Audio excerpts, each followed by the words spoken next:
Hello everyone. So today is the last session of ancient and medieval history. Okay. So चलिए चलते हैं next question की तरफ.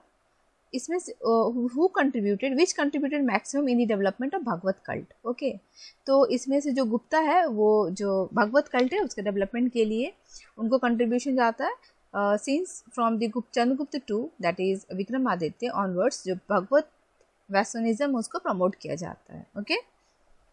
Next क्या बोल रहा है कि in which inscription does Ashoka declare himself as a king. कौन से इंस्क्रिप्शन में अशोका ने अपने आप को किंग डिक्लेयर किया. That is Babri edict. Okay.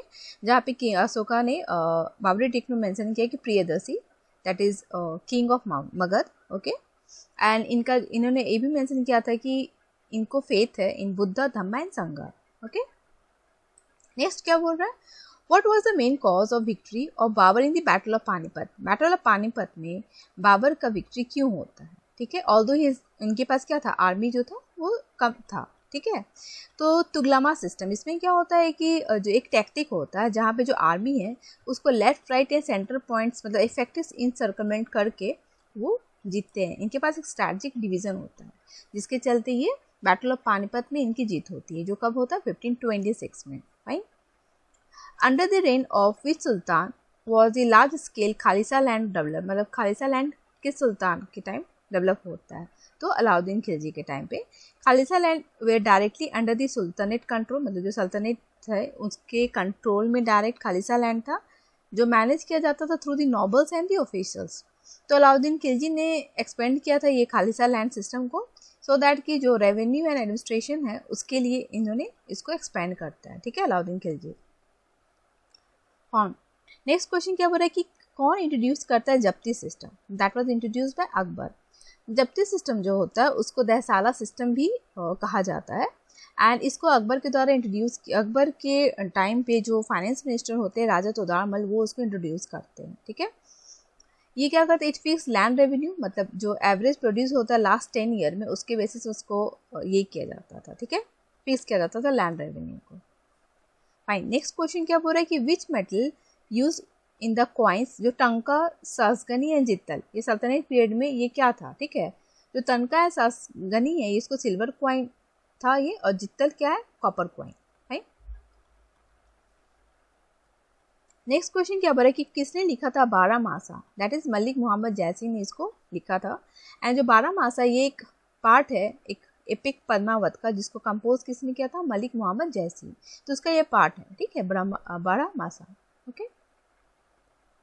Next question क्या बोल रहा है कि what was the main feature जो फिस्कल सिस्टम है विजयनगर एम्पायर का उसका मेन फीचर क्या था. तो क्या था लैंड रेवेन्यू सिस्टम.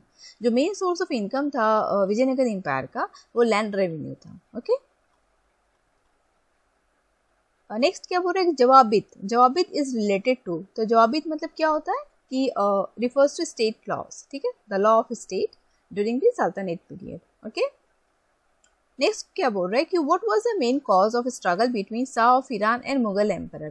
दोनों के बीच किस लिए लड़ाई हो रही थी. That is Kandahar. कांधार के लिए दोनों के बीच में लड़ाई हो रही थी. फाइन. नेक्स्ट क्वेश्चन क्या बोल रहा है कि who had started doaspa and sihaspa tradition. तो दोआसपा एंड सियासपा को कौन लेके आया था जहांगीर. जहांगीर दोनों को लेके इंट्रोड्यूस करते हैं. ठीक है. नेक्स्ट क्या बोल रहा है कि सरंजामी सिस्टम वाज रिलेटेड टू. तो सरंजामी सिस्टम मतलब क्या होता है कि जो मराठा लैंड रेवेन्यू सिस्टम है. ठीक है. तो सरंजामी मतलब होता है कि एक लैंड ग्रांट सिस्टम. ठीक है. और ये यूज होता है ड्यूरिंग दी मराठा एम्पायर के time for the military service. Okay. Next question क्या बोल रहा है कि कौन से पीरियड में the concept of untouchable clearly दिखता है. ठीक है. कि हाँ यहाँ से जो अनटचेबल से था इंडिया में. फाइन. दैट इज पोस्ट वैदिक पीरियड.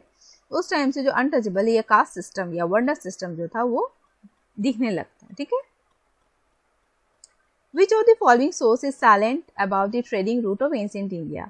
नेक्स्ट क्वेश्चन बोल रहा है कि इसमें से कौन सा जो ऑप्शन उसमें से वो नहीं बताता है कि ट्रेडिंग रूट है. ठीक है. तो संगम लिटरेचर में भी था Milind Panha as well as Jataka stories. ठीक है. मिलिंद पनाव में ही था. ठीक है. मिलिंद पनाव एक पाली टेक्स्ट है. ठीक है. यहाँ पे किसी ट्रेड के बारे में मेंशन नहीं था. तो आपका संगम लिटरेचर जाटक स्टोरी दोनों में मेंशन है but not in the Milind Panha. Okay. So इतना ही था हमारे एंशिएंट मिडिवल हिस्ट्री के प्रीवियस ईयर क्वेश्चन पेपर में. ओके. So thank you.